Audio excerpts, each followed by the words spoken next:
It's that time of year again, and this time we'll be looking at films featuring an old iconic monster called the Wolfman. Welcome to the Werewolf-athon Wolfman Edition!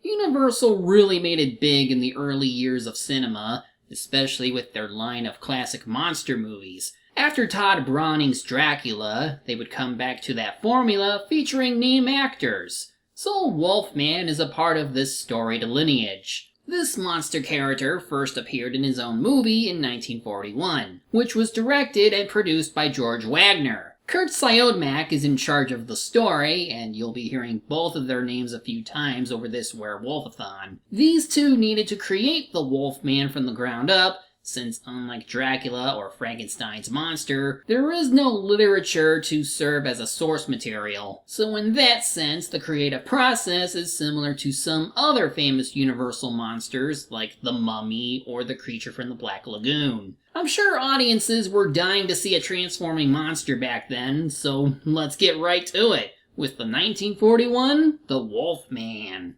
Oh, Universal, so proud of their star-filled logo. You'll be seeing this a lot when you watch these films. And being an older release, we get the actor credits out of the way early, like Claude Rains as Sir John Talbot, Warren William as Dr. Lloyd, Ralph Bellamy as Colonel Mountford, but most important here is Lon Chaney as the Wolfman. Though character-wise, he is named Larry Talbot. We open with someone opening an encyclopedia entry on lycanthropy, and how villagers near Talbot Castle experienced such a thing firsthand. Said castle is also where Larry is going, because he's meeting up with his father after hearing news of his brother's death. You know, Larry, there's developed what amounts to a tradition about the Talbot sons. The elder, next in line of succession and so forth, is considered in everything. The younger frequently resents the position in which he's found and leaves home, just as you did. Yes, but, Father, I'm here now. Fortunately. But isn't it a sad commentary on our relationship that it took a hunting accident and your brother's death to bring you? Doesn't sound like much of a conflict between them. I guess death really does bring people together. They both bond over the main character's knack for mechanical work, especially for this telescope. And when Larry peers into the device, he spots a beautiful young lady named Gwen, played by Evelyn Ankers. She's the daughter of Charles Conleth, played by J.M. Kerrigan, the owner of this antique store. So Larry goes over there to introduce himself. Oh, yes, you have. Don't you remember? On your dressing table up in your room. In my room? Yes. Would you mind getting them for me? They're not for sale. Well, I can't say that I blame you. They look so well on you. Yeah, it was a different time, when fewer people thought this sort of behavior was a problem. As part of his flirting, Larry purchases a walking stick with a silver wolf head on it. This leads to Gwen to mention its connections to old werewolf legends. It's an old poem. Even a man who is pure in heart and says his prayers by night may become a wolf when the wolfbane blooms and the autumn moon is bright. Now, while the myths of lycanthropy date back thousands of years, this poem was made up entirely by Siodmak. It would be reused for other Wolfman movies, so you can make a drinking game from it. Gwen then rejects Larry's advances not once, not twice, but 3 times. So the latter heads home to tell his father about what he heard. Sir John Talbot then gives some validity to these tales, so he advises his son not to go out at night, especially with all that fog. It's you. Why, of course. Who did you expect? Why, nobody. I told you I couldn't go out with you. And yet you wore those earrings that I liked. That was just because I... Oh, come on.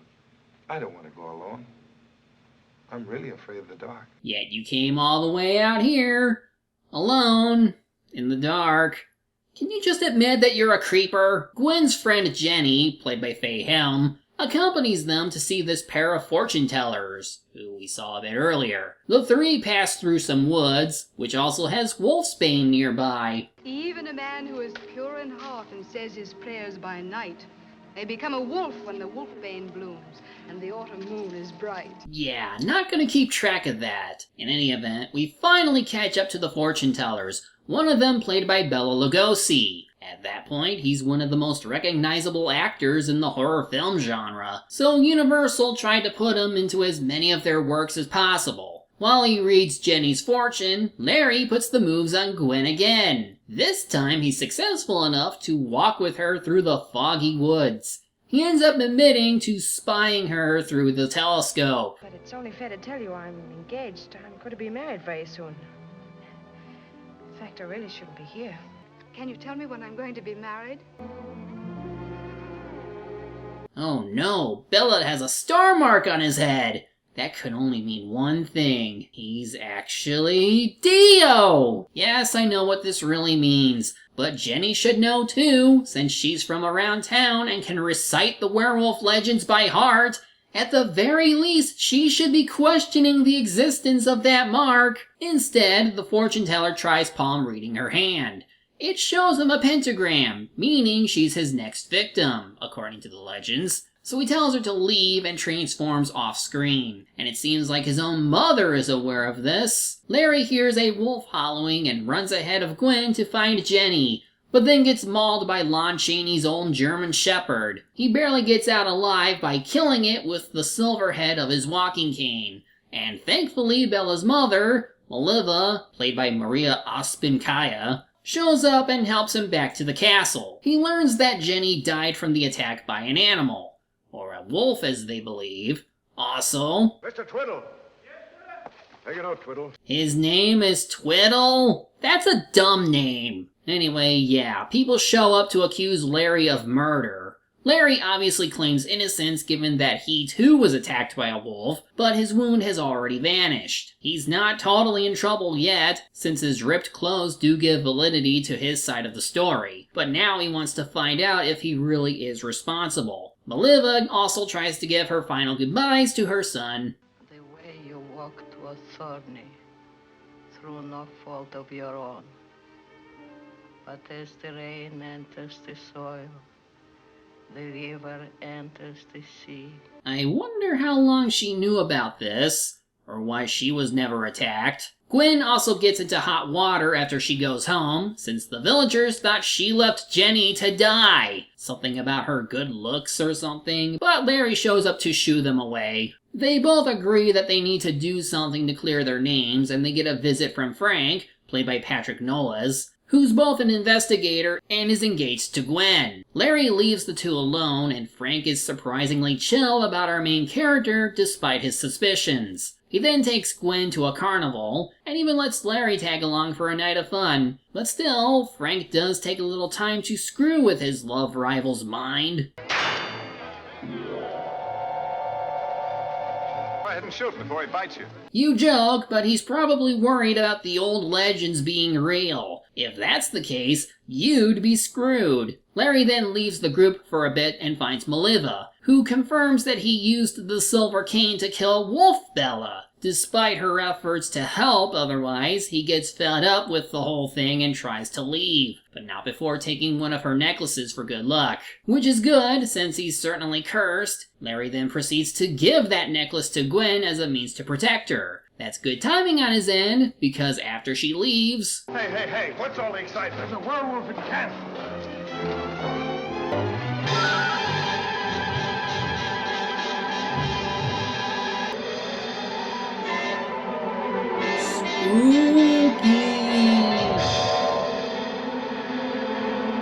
Once he gets home, he starts feeling something changing. His legs get hairier and bigger, thanks to the creative use of hard rubber boots stuck with yak hair. It's too early to say how his upper body transforms, but we do eventually see the end result of his transformation. Well, I mean, you gotta start somewhere. But I suppose this works for an early depiction of werewolves. Originally, the legendary makeup artist Jack Pierce wanted to use this design for the main character of Werewolf of London. However, Henry Lull, who played said protagonist, felt that it was too unrecognizable to the movie's other characters. Therefore, that early design is used here instead. The town investigators show up to investigate the scene of a murder, and we see traces of blood on Larry's regular wolf form. But that's okay, he has time to get dressed before passing out. Or perhaps the transformations give out free clothing. We also see that he has a star mark too. So congratulations, you're a Joe Star. Still, the investigators show up to his home since the wolf tracks lead them there. Larry then talks to his father, who goes on about the werewolf legend and the dual nature of those beings. Kinda like with Dr. Jekyll and Mr. Hyde. The good and evil in every man's soul. In this case, evil takes the shape of an animal. Considering how Larry isn't exactly a model citizen before all this, I guess his wolf form really puts a bigger focus on his darker side. But then again, actions and words are giveaways to that sort of behavior too, so you don't have to be a literal monster for that to look obvious. Of course, his human side is still capable of feeling guilt. Very strange there were no murders here before Larry Talbot arrived. I think... Hold your tongue, Mrs. Williams. Do you know that's slander? I know what I know. You should have seen the way he looked at me in Cunliffe's shop. Like a wild animal, with murder in his eyes. Even if you are right about what he did, you're still a wench. Larry's guilt gets the better of him, so he leaves church before the sermon can begin. He gets home and tries to survey everyone's thoughts on werewolves, since he wants to know what he could be facing if he transforms again. But everyone just dismisses him. Meanwhile, Frank and some others set up some bear traps to catch whatever is out there. And sure enough, Larry gets his foot trapped and is unable to escape. Thankfully, Maliva is here again to bail him out. She says some kind of chant or prayer, which turns our hero back to normal, thus giving just enough space for him to flee before the investigators can catch him. Larry then goes to Gwen's place and fesses up to his wrongdoings. And then, of course, the pentagram appears on her hand, making her his next victim. Larry returns home to warn his father about him becoming a werewolf, but Sir Talbot doesn't believe him. He is at least open-minded enough to consider restraining his own son when a transformation does happen. John would later go see the fortune teller to learn more about his condition. She tells him just enough, despite his disbelief, and then... Yes, Sir John. You were going? Hurry, Sir John. Hurry. So while everyone is hunting for Larry, we see Gwen is out here too. Guess she really needed to see if Larry's alright, but she also gets attacked, so it's up to John to rescue her.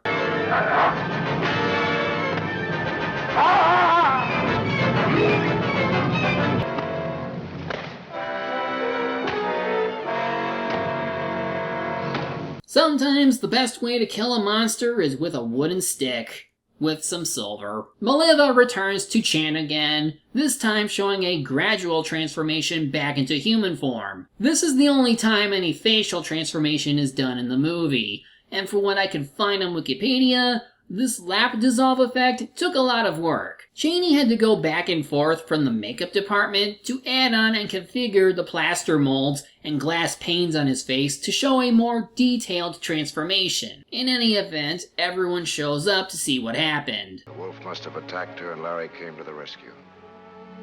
I'm sorry, Sir John. Well, that was kinda abrupt. Anyway, that's the Wolfman. For an old movie, it was actually pretty fascinating. While Larry acts too creepily around Gwen for my tastes, he still has standards when it comes to stopping his werewolf half from harming everyone around him. His attempts to wrestle with that inner beast goes some way to redeem his character, and his supposed end is an interesting middle ground between most werewolf stories, where they either succumb to evil or triumph over it without dying. The technical aspects of the film go a long way to establish an unsettling atmosphere, especially with the way the fog fills the air. The makeup effects are also pretty nice for 1941, but as we move through this October, I hope that the series can improve on those special effects in the sequels. Yeah, that's right, even though the main character just died, with silver no less, death is cheap in the Universal Monster series. You'll see what I mean in the next review. I'll see you then.